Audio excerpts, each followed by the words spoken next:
एक गांव में टुन्नू चिड़ा अपनी बेटी टुनटुनी और अपनी पत्नी टूनी चिड़िया के साथ रहता था। टुन्नू चिड़ा खुद से टमाटर उगाकर उनको बेचता था।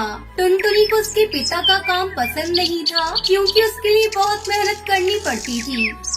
बेटा टुनटुनी, तुम मेरी टमाटर की खेती में मदद किया करो। मैं तुम्हें टमाटर उगाना सिखाऊंगा और तुम टमाटर का व्यापार चलाना भी सीख जाओगी। अकेले मैं इतना काम नहीं कर पा रहा हूँ। बेटा, मेरे साथ काम करोगी तो मेरी भी मदद हो जाएगी। पिताजी, मुझे आपका ये टमाटर का व्यापार बिल्कुल भी पसंद नहीं है। फिर दोबारा मुझे इस काम को सीखने के लिए मत कहना। ये सुनकर टुन्नू चिड़ा को बहुत दुख होता है और ऐसे ही कुछ साल बीत जाते हैं। ज्यादा उम्र होने की वजह से टुन्नू चिड़ा बिस्तर पकड़ लेता है। बेटा टुनटुनी, तुम्हें आज से तुम्हारे पिताजी की जगह लेनी होगी और उनका काम करना पड़ेगा, तभी हम खुशी से रह पाएंगे बेटा। हाँ ठीक है माँ, सिर्फ आप ही के लिए मैं ये सब करूँगी, वरना ये सब करना तो मुझे पसंद नहीं है। ये कहकर वो टमाटर के खेत में जाती है और वहाँ से टमाटर तोड़कर बाजार में बेचती है। टमाटर ले लो, टमाटर, लाल लाल ताजा ताजा टमाटर ले लो। 1 किलो टमाटर कितने का है बेटा? 25 रुपए किलो है अंकल। अच्छा, 2 किलो लूँगा, 40 में दे दोगी? अगर आपको लेना है तो 25 में लीजिए, वरना यहाँ से जाइए, मैं किसी और को बेच दूंगी। ये सुनकर वो वहाँ से चला जाता है। सुबह से शाम हो जाती है, लेकिन टुनटुनी के गुस्से की वजह से एक भी टमाटर नहीं बिकता। वो घर आती है और अपनी माँ को सारी बात बताती है। बेटा, इस गुस्से के साथ व्यापार नहीं कर पाओगी। अगर तुम अपना व्यापार बदलोगी तो पक्षी तुमसे टमाटर खरीदेंगे। लेकिन टुनटुनी उसकी एक भी नहीं सुनती। वहीं टूनी चिड़िया पके हुए टमाटर से अचार बनाकर बेचने लगती है। बहुत से पक्षी उससे अचार खरीदते हैं। ये देखकर टुनटुनी सोचती है, अगर मैं उसी दिन पिताजी की बात मान लेती तो आज माँ को ऐसी मेहनत करने की जरूरत नहीं पड़ती। फिर टुनटुनी चिड़िया अपनी माँ के पास जाती है। माँ, मैं आपसी उम्र में छोटी हूँ, लेकिन मेरे लिए टमाटर का व्यापार करना इतना मुश्किल क्यों लग रहा है? आप इतनी उम्र में भी इतने काम कैसे कर पा रही हो? सब आपके बनाए हुए अचार को बहुत पसंद कर रहे हैं और खरीद रहे हैं। बेटा, अगर कोई काम करना हो तो उसे मन से करो, चाहे वो काम कितना भी मुश्किल क्यों ना हो, आसान बन जाएगा। अपनी माँ की बात सुनकर टुनटुनी को अपनी गलती का एहसास हो जाता है। वो अच्छे से अपने टमाटर की खेती करती है और उन्हें तोड़कर बाजार में बेचने जाती है। टमाटर ले लो, टमाटर, लाल लाल देसी टमाटर ले लो। उसके अच्छे व्यवहार की वजह से सब पक्षी उससे टमाटर खरीद लेते हैं। वो खुशी खुशी घर आती है। माँ, मैंने आज सारे टमाटर बेच दिए। आपने सही कहा था, कोई भी काम अगर हम मन लगाकर करेंगे तो हमारे लिए सब काम आसान हो जाएंगे। ये सुनकर उसकी माँ बहुत खुश होती है और टुनटुनी टमाटर की खेती करके अपने परिवार के साथ खुशी खुशी रहने लगती है।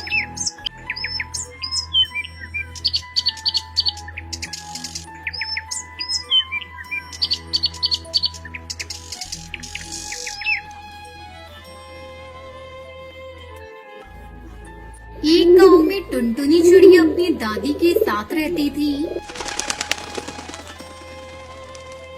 और वो स्कूल से आने के बाद घर के कामों में अपनी दादी का हाथ बटाती थी।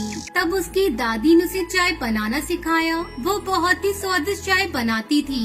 जब भी कोई इसके हाथ की चाय पीता, सब उसकी तारीफ करते। एक दिन उसके चाचा बंटी कबूतर वहाँ आए।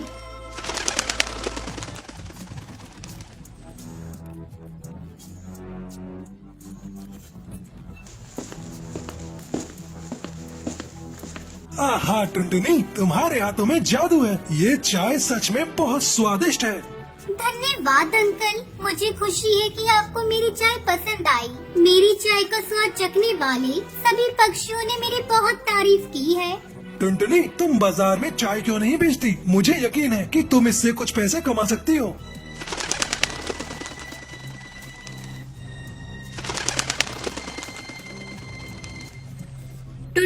अपने चाचा की बात मानकर एक चाय की दुकान खोल ली। चाय ले लो चाय, गर्मा गर्म चाय, अदरक वाली चाय पी लो। चाय ले लो चाय, गर्मा गर्म चाय।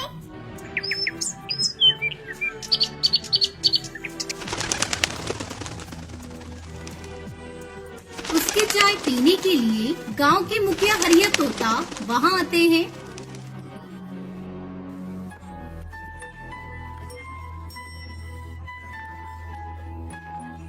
टुनटुनी, तुम्हारे हाथों में जादू है। तुम्हारी चाय कमाल की है। जी शुक्रिया, मुझे बहुत खुशी है कि आपको मेरी चाय पसंद आई।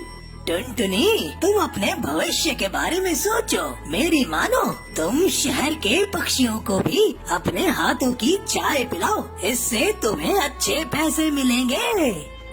ये सुनकर वो बहुत खुश होती है।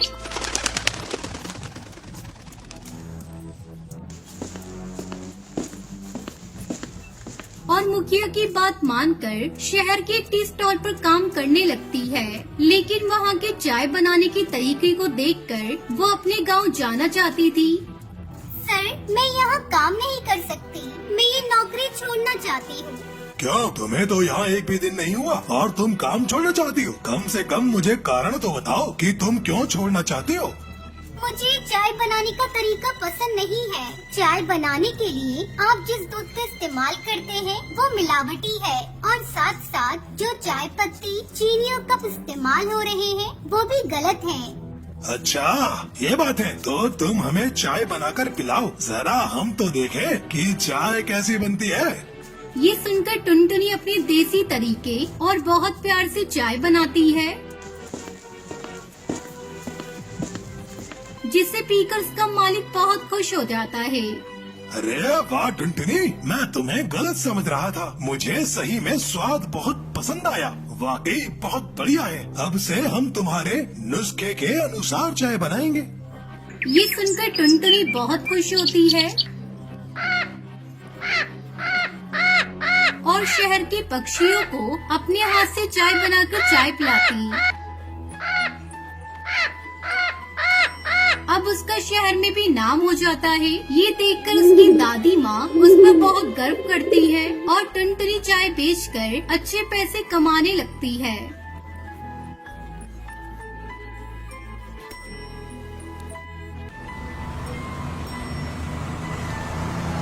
बहुत समय पहले नागपुर के जंगल में सुंदरी कौवी अपनी बहू टुनटुनी चिड़िया के साथ रहती थी। शादी के कुछ साल बाद ही टुनटुनी चिड़िया के पति की मौत हो गई थी। पति की मौत के बाद टुनटुनी चिड़िया ने कुछ गाय को पाल लिया और उसका दूध बेचकर घर का खर्च चलाने लगी। एक दिन, माँ जी, मुझे बहुत ही स्वादिष्ट दही जमाने आता है। मैं सोच रही हूँ दूध के व्यापार के साथ साथ क्यों न हम लोग दही जमा कर बेचें। हमारी आमदनी दुगनी हो जाएगी, फिर हम पूरी को अच्छी शिक्षा दे पाएंगे। अरे बहू, तुम्हारा विचार तो बहुत अच्छा है। ऐसा करती हूँ, मैं 2-4 गाय और खरीद लेती हूँ। अब दोनों सास बहू दूध के साथ साथ दही जमाकर बेचने लगी। अरे वाह टुनटुनी बहन, ये तो तुमने बहुत अच्छा किया। हमें दही लेने के लिए शहर के जंगल जाना पड़ता था। यहाँ तो कालू दही बेचता था, उसकी क्वालिटी तो बिल्कुल घटिया होती है। ऐसा करो, तुम मुझे 20 थैली दही की पैक करके दे दो। अभी देती हूँ बंटी भैया। इस तरह जंगल की पक्षी टुनटुनी चिड़िया से दही खरीदने लगी। एक दिन जमींदार हरी तोता टुनटुनी चिड़िया की दुकान पर आता है। टुनटुनी, मैंने सुना है तुम्हारी बनाई हुई दही बहुत स्वादिष्ट होती है। हाँ हाँ मालिक, आपने बिल्कुल सही सुना है। अब अपने मुंह से क्या तारीफ करूँ। ये लीजिए, इसे खाकर बताइए इसका स्वाद कैसा है। टुनटुनी चिड़िया जमींदार को दही खाने के लिए देती है। वाह वाह, इसका स्वाद बहुत लाजवाब है। बस मुझे ऐसे ही दही चाहिए। मेरे बेटे की शादी 2 दिन बाद है। मुझे दही बड़े बनवाने हैं, तो तुम मुझे 10 किलो दही दे देना। मिल जाएगा मालिक। ये सब देखकर कालू कौवा जल भुन जाता है। मैं इस टुनटुनी को नहीं छोड़ूंगा। इसकी वजह से मेरा धंधा चौपट हो गया। इसे तो मैं सबक सिखा कर रहूंगा। अगले दिन टुनटुनी चिड़िया अपनी सास सुंदरी कौवी के साथ मिलकर जमींदार के लिए दही जमाती है और उन्हें रखकर अपनी गाय को दाना पानी देने दोनों सास बहू चली जाती है। उधर कालू कौवा बहुत सारे नींबू लेकर टुनटुनी चिड़िया के घर आता है और उनका रस निकाल कर रख लेता है। घर में किसी को ना पाकर कालू कौवा बहुत खुश होता है। अब देखता हूँ यह टुनटुनी चिड़िया जमींदार को कैसे दही देती है। जब ये कड़वे दही बड़े जमींदार के मेहमान खाएंगे तो थू थू करने लगेंगे। फिर जमींदार इन दोनों सास बहू को मौत के घाट उतार देगा और मेरा रास्ता भी साफ हो जाएगा। इस तरह कालू कौवा साथ में लाए हुए नींबू के रस को सारे दही में मिला देता है और चुपचाप वहाँ से चला जाता है। थोड़ी देर बाद दोनों सास बहू गाय को दाना पानी देकर घर वापस लौटती है। माँ जी अब जल्दी चलिए, हम लोग हरिया काका के यहाँ ये सारे दही के पैकेट पहुँचा देते हैं। तभी भूरी चिड़िया स्कूल से घर वापस आ जाती है। माँ मुझे ये दही दो ना, मुझे भी दही खाना है। टुनटुनी चिड़िया भूरी को एक पैकेट दही दे देती है। जैसे ही वो दही खाती है अथु, माँ ये दही तो बहुत कड़वा है। फिर टुनटुनी चिड़िया दही को टेस्ट करती है। हाँ माँ जी, ये दही तो सचमुच में कड़वा है। अब हम लोग क्या करेंगे? टुनटुनी चिड़िया भगवान का नाम लेकर दही के पैकेट को आंगन की मिट्टी में दबा देती है। हे भगवान, अब हमारी इज्जत आपके हाथों में है। किसी तरह जमींदार भैया सेठ के कहर से हम लोगों को बचा लेना। अगले दिन टुनटुनी चिड़िया अपने आंगन में जाती है और बहुत सारे दही के पैकेट पेड़ पर लटकते हुए देखकर हैरान हो जाती है। हे भगवान, आपने मेरी लाज रख ली। माँ जी जल्दी आइए, ये देखिए आंगन में चारों तरफ दही के पैकेट उगे हुए हैं। फिर जल्दी जल्दी दोनों सास बहू दही के पैकेट को तोड़ती है और जमींदार के घर पहुंचा देती है। उस दिन के बाद से टुनटुनी चिड़िया उस पेड़ पे लटकते दही के पैकेट को भी अपनी दुकान पे बेचने लगती है। सभी उस दही को खाकर तारीफ करते हैं। इस तरह टुनटुनी चिड़िया अपने परिवार के साथ खुशी खुशी रहने लगती है।